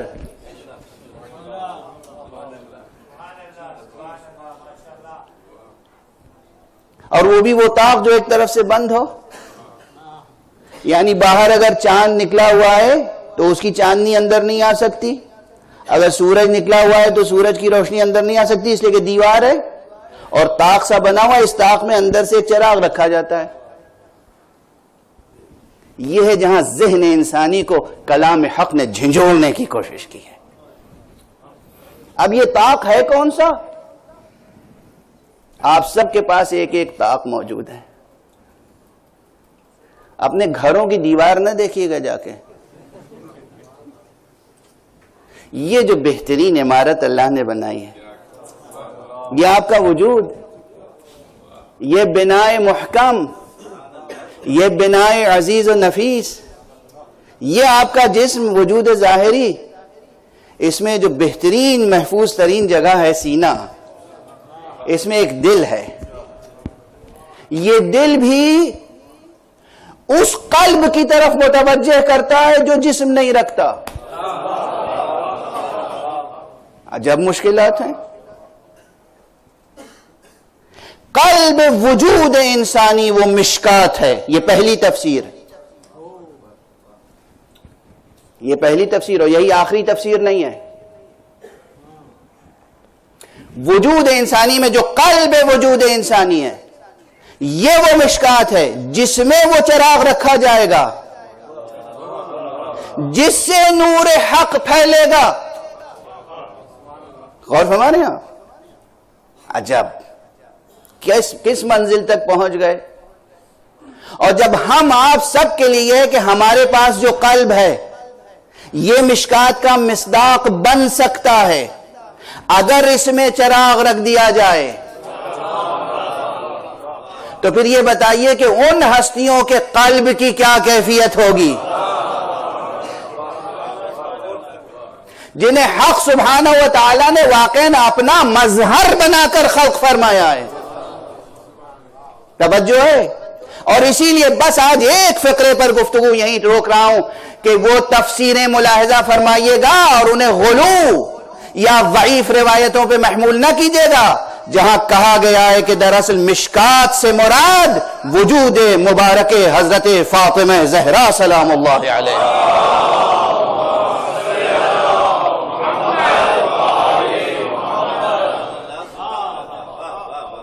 وجود زہرا وہ مشکات ہے جس میں ایک چراغ نہیں، جس سے ہمیں کتنے چراغ ملے. بس اب وقت نہیں ہے کہ عرض کر سکوں. یہ وہ قصیدہ زہرا ہے جو کلک مشیت نے قرآن مجید میں لکھا ہے. آیت نور، اللہ نور السماوات والارض مثل نورہ کمشکات. مگر بس اب بیان کو روکوں چونکہ شبائے شہادت کی مجلسیں ہیں. یہ وجود مبارک زہرا لا زوال وجود ہے. زہرا تھی نہیں، زہرا ہیں. معصومین کے لیے ہمیشہ یہ خیال رکھیے گا مصطفیٰ تھے نہیں، مصطفیٰ ہیں. علی تھے نہیں، علی ہیں. زہرا تھی نہیں، زہرا ہیں. حسن و حسین تھے نہیں، ابھی بھی ہیں. اور یہ بھی مجاز نہیں، بربنائے حقیقت عرض کر رہا ہوں. یہ سب ایسے بیانات ہیں جس میں لوگ کہتے ہیں کہ مبالغہ کرتے ہیں، غلو کرتے ہیں، دیوانے ہو جاتے ہیں. یہ اب یہ شعر اکثر پڑھتا رہا ہوں، آپ سن چکے ہوں گے، پھر پڑھ دوں. لفظ دیوانہ آ گیا زبان پر. لوگ ہم لوگوں کو تانا دیتے ہیں کہ یہ دیوانے ہیں. لیکن میرے ایک بہت محترم شاعر تھے، انہوں نے بہت عمدہ طریقے سے اس کا جواب دیا ہے کہ شبیر کے دیوانوں کو سمجھائے نہ دنیا، شبیر کے دیوانوں کو سمجھائے نہ دنیا، یہ خوب سمجھ بوجھ کے دیوانے ہوئے ہیں.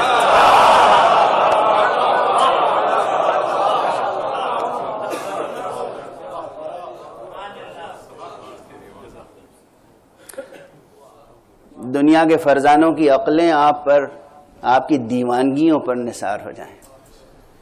بس یہ وجودات مقدسہ تھے نہیں، ہیں. زہرا آج بھی ہیں. اور بے اختیار یاد آئے گی ایک بات، اب وہی عرض کر دوں اور آگے بڑھوں. شاید اسی میں آج معال مجلس حاصل ہو جائے، آپ گریہ فرما لیں. زہرا تھی نہیں، آج بھی ہیں. اور بس مصیبت یہ ہے کہ کل بھی زہرا کی آنکھوں میں آنسو تھے اور آج بھی زہرا کی آنکھوں میں آنسو. بس یہ ہے تاریخ انسانی کا المیہ. یہ ہے ٹریجڈی تاریخ اسلام کی، تاریخ انسانیت کی، تاریخ بشری کی. ٹریجڈی یہ ہے زہرا کی آنکھوں میں کل بھی آنسو، زہرا کی آنکھوں میں آج بھی آنسو. زہرا کا بچپن کیسا گزرا؟ جب زہرا آغوش مادر میں تھی تو بی بی خدیجۃ الکبریٰ سلام اللہ علیہا ملیکۃ العرب لیکن مشرکین و کفار اور منافقین کے محاصرے میں شعب ابی طالب میں 1-2 دن نہیں 3 برس بھوک اور پیاس کے ساتھ گزارے، ایسی بھوک اور ایسی پیاس کے ساتھ کہ ادھر محاصرہ تمام ہوا، ادھر بی بی جناب خدیجہ کی شہادت واقع ہو گئی اور جناب زہرا یتیم ہو گئی. یعنی جس وقت بی بی کے ہنسنے کھیلنے کا وقت تھا اس وقت بی بی کے رونے اور ماتم کرنے کا موسم شروع ہو گیا. یہ زہرا ہیں اور بس خدا آپ کی آنکھوں کو غم محمد و آل محمد میں کبھی خشک نہ رکھے، ہمیشہ گریہ فرمائے. جناب زہرا بچپن میں دیکھیے تو آنکھوں میں آنسو ہیں، جوانی میں دیکھیے تو آنکھوں میں آنسو ہیں. کسی خاتون کے گھر بچہ پیدا ہوتا ہے سب مبارکباد دیتے ہیں، خاتون خوش ہوتی ہے. زہرا کے گھر جب بچہ پیدا ہوا جبرائیل نازل ہوئے اور وہ باتیں بتائیں کہ کہ زہرا کی آنکھوں میں آنسو آ گئے. تڑپ تڑپ کے گریہ کیا، زہرا نے گریہ کیا، امیر المومنین نے گریہ فرمایا، پورے گھر نے گریہ فرمایا. اور بس اسی تسلسل میں آپ حضرات کو یاد ہوگا کہ آیت اللہ العظمی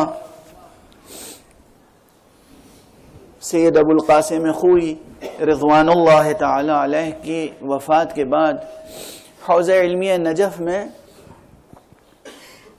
مرجعیت آیت اللہ العظمی سید عبدالعلی سبزواری تک پہنچی تھی.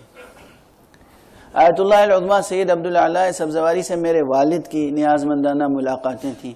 وہ ان کی خدمت میں جایا کرتے تھے اور میں نے بھی بچپن میں انہیں دیکھا ہے.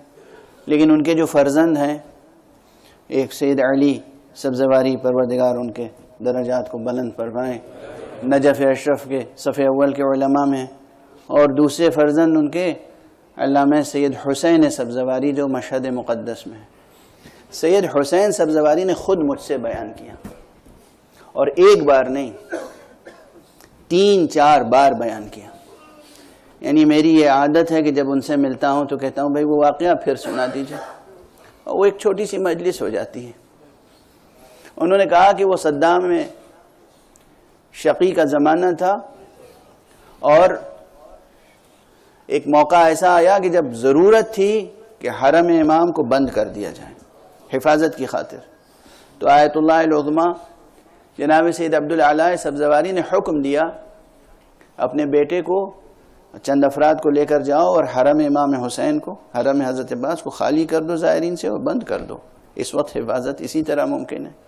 انہوں نے کہا میں گیا، جب حرم امام حسین کو خالی کر دیا، ایک ایک گوشہ ایک ایک کونا بالکل خالی، آخر میں کہا اب مجھے نکلنا تھا تنہا، تو میں نے یہ چاہا کہ اس خلوت میں 2 رکعت نماز پڑھ لوں.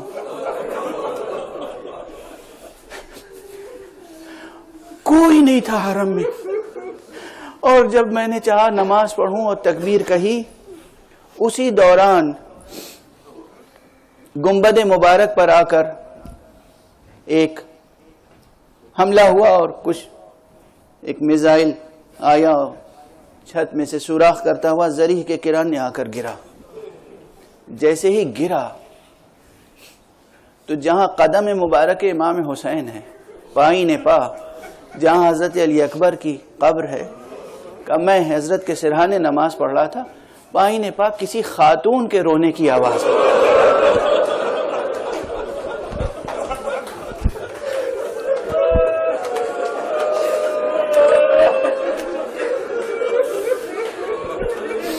کہتے ہیں ایک بار نہیں، میں نے بار بار سنی ہے ان سے کسی خاتون کے رونے کی آواز بلند ہوئی. میں نے کہا یہ کون ہے؟ میں نے تو خالی کر دیا تھا حرم. اس کے بعد توجہ سے سنا تو آواز آ رہی تھی، بار الہ میرے بچے پر کب تک ظلم ہوتا ہے؟ معلوم ہوا یہ کوئی اور نہیں، یہ فاطمہ زہرا ہے جو آج بھی قبر مبارک حسین پر گریہ کر رہی ہے. بارے علاوہ میرے حسین پر کب تک گریہ ہوتا رہے گا, کب تک ظلم ہوتا رہے گا. اِنَّا لِلَّهِ وَإِنَّا إِلَيْهِ راجعون. رضا بقضائه وتسلیما لأمره. پروردگار ہمیں علوم قرآن اور معارف اہل بیت سے آشنا فرما. پروردگار ہمارے اس ناقص ذکر کو قبول فرما. پروردگار یہ تمام عزاداران حضرت زہرا سلام اللہ علیہ ان کی توفیقات میں اضافہ فرما, ان کی عمروں میں, ان کے رزقوں میں برکت عطا فرما, ان کی نسلوں میں برکت عطا فرما. پروردگار مومنین کے گھروں کے چراغ ہمیشہ روشن رہیں, ان امام بارگاہوں کے چراغ ہمیشہ روشن رہیں. پروردگار جن ممالک میں یہ اہتمام ہو رہا ہے ان ممالک کو ہمیشہ اپنی برکتوں سے آباد رکھ. پروردگار معبود ولی عصر کو اذن ظہور عطا فرما اور ان کے ہاتھوں سے اپنی رحمت و رافت و عدالت کا پرچم لہرا دے. بسم اللہ الرحمن الرحیم. اللہم کل ولیک الحجۃ ابن الحسن صلواتک علیہ وعلی آبائہ فی ہذہ الساعہ وفی کل ساعہ ولیا وحافظا وقائدا وناصرا ودلیلا وعینا حتی تسکنہ وتمتعه فيها طويلا. پر محمد والی محمد صلوات